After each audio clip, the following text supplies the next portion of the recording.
Hello, my name is Dr. Daulton Jr., and in this video what we're going to be talking about is what a bulging disc is, and we'll also be talking a little bit more about the types of symptoms that you can develop and what you can do about it. Now, what I've done here is I've brought up this visual for you, and what we're looking at right now is just a normal spine. So if you look on the image with me here, this is looking at your spine from the side view. And what you can see here is that the way your spine is put together is you've got these bones that are stacked on top of each other, and in between each set of bone is a disc. Now the discs are really important because what they do is they act as cushions between the bones, so that way whenever you have any type of shock that's applied to your spine, for example if you're walking or jumping or running or whatever the case may be, the discs are actually what will absorb that shock, and it prevents the bones from rubbing together, which would be really painful. Now, if we look at this, if we look at the disc here and we flip it to where we're looking at it from the top down, this is what you're going to see over here in the image to the right. And this circular structure here, this is what the disc looks like.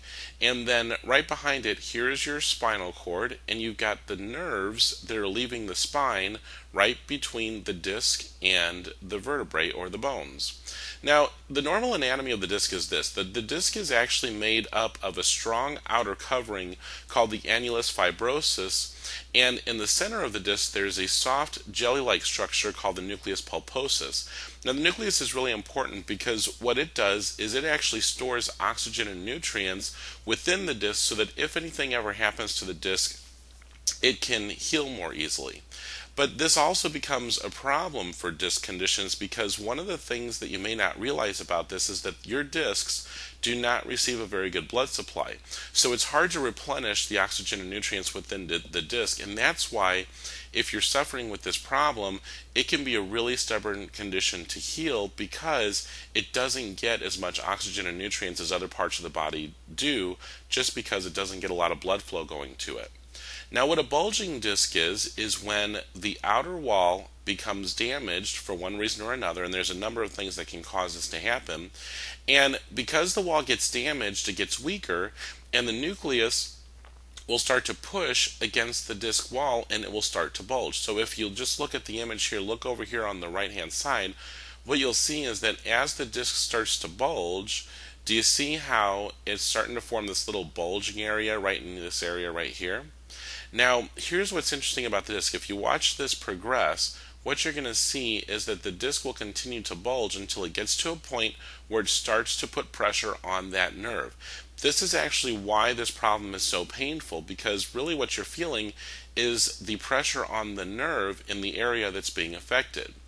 Now, you may be wondering, okay, well, I've heard a number of different terms for this condition. So, I've heard bulging disc, I've heard herniated disc, ruptured disc, there's a number of different things. What makes a bulging disc different from other problems is that the disc wall actually doesn't tear completely through.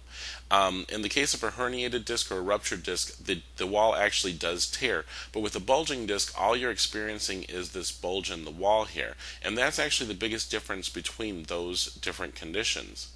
Now you may be wondering, okay, so if we've got pressure on this nerve, why is it that my symptoms are not just related to my back? Well, one thing that you have to realize is that when we're talking about the symptoms with these conditions, the nerves don't just stay in your back. You see, the way that your body is put together is that your nervous system controls everything inside of you, and there's no exception to that rule. And the nervous system is actually composed of the brain, the spinal cord, which is what goes down through your spine, and then the nerves, which exit the spine, and they travel out and they tell the body what to do.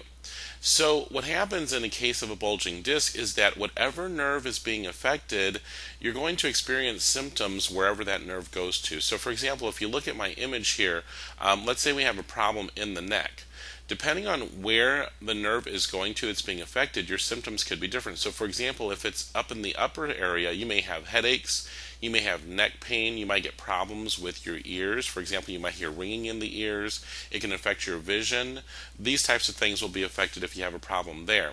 Down lower, what you'll see is that these nerves control the arms as well. So you may have pain that shoots down into your arms. You may get weakness in the arms or numbness or that sort of thing also, because that's where those nerves are going to and that's what they're controlling.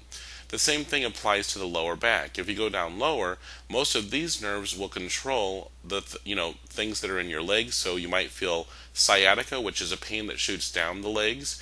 You may feel weakness in the legs or numbness and that sort of thing. But also, these nerves will also control everything within the abdominal cavity. So you may notice changes in your bathroom habits. You may start to see a lot of diarrhea or a lot of constipation. You may get stomach cramps. All of these types of things can be related to a disc problem in the lower back. Now, what I've done for you is I've actually created a website where I go into a lot more detail. So if you're interested in learning more about what a bulging disc is, if you want to learn about what causes them, the different, more in-depth symptoms that can develop, the treatment options that are available to you in addition to what their success rates are so that you know what the best treatment options are, you can actually come to my website, which is healyourbulgingdisc.com, and I'll have a link for this in the description of the video, which is right underneath the video that you're watching right now, so that you can just click right on it and go to the website. But when you come to this main page, you'll see I do have a sense of humor. I've got a couple little things here to try to lighten things up a little bit. But if you scroll down here, you're going to see where I have a list of the different conditions here.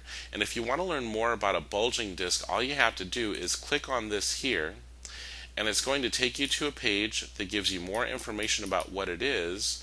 And if you scroll down further, you'll see that I have a table of contents for the article. So whatever it is that you're interested in learning about, all you have to do is come down here and click on the page that you want to go to. So you'll see that we talk about what these different conditions are, what the symptoms are, what causes them.